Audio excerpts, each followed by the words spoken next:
Habari wewe ambaye unatazama video hii, na leo tutakwenda kuangalia somo linalosema kwamba makosa matatu yanayoongeza umaskini kwa vijana. Makosa matatu yanayoongeza umaskini kwa vijana. Unajua ni nini?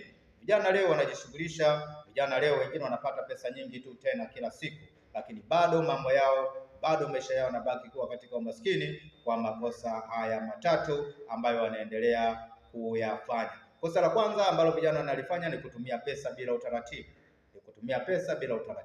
Hali hii ya kutumia pesa bila utaratibu inaongeza umaskini kwa vijana. Unajua ni nini? Kijana anapopata pesa tu zake, muda huo anajikuta anaingia katika matumizi pasipo yeye mwenyewe kufikiria. Kwa hiyo kufanya maamuzi bila kufikiria ni hali ambayo inafanya pesa iende pasipo wewe mwenyewe kujua, pesa iende bila kutarajia, kwa sababu matumizi unayoyafanya umeyafanya pasipo kuwa ndani ya utaratibu. Kosa la pili ambalo vijana wanalifanya na ili huendelea kuongeza kubaki katika umaskini ni kutaka kuonekana ya kwamba wanazo.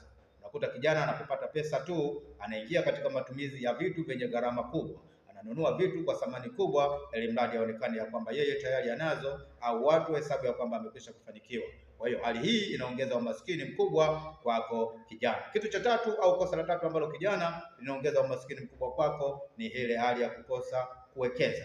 Unajua lazima uwe na kitu cha kufanya pesa yako inabaki katika mzunguko. Kwa hiyo ile hali ya kitu kimoja ambacho kijana kwa kipato chake kidogo na kukosa kufanya uwekezaji, kukosa kufanya kitu kingine kitakachopelekea kufanya pesa yake ibaki katika mzunguko, hali hii inaongeza umaskini kwa kijana, kwa sababu hata kile kidogo ambacho anakipata anajikuta ndani ya muda mfupi tu amekwisha kutumia na kukimaliza chote. Kwa hiyo kukosa kuwekeza ni hali ambayo inapelekea vijana kubaki katika umaskini, na hii inaweza kutokana na hofu, woga au kutokufahamu. Kwa hiyo nini kifanyike? Endelea kufuatilia hatua kwa hatua masomo haya ili upate kujifunza na ukue hatua kwa hatua, utoke hapo na chanzo chako cha kifedha na uchumi wako wa kifedha upate kuongezeka siku hata ya siku. Basi usiache kutufuatilia katika akaunti yetu ya YouTube yenye jina la Tumia Fursa Zetu, lakini pia TikTok kwa jina la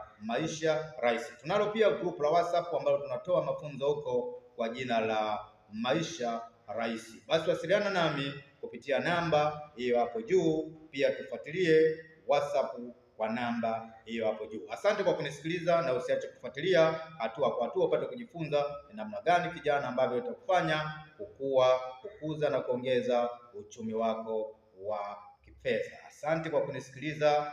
Bye.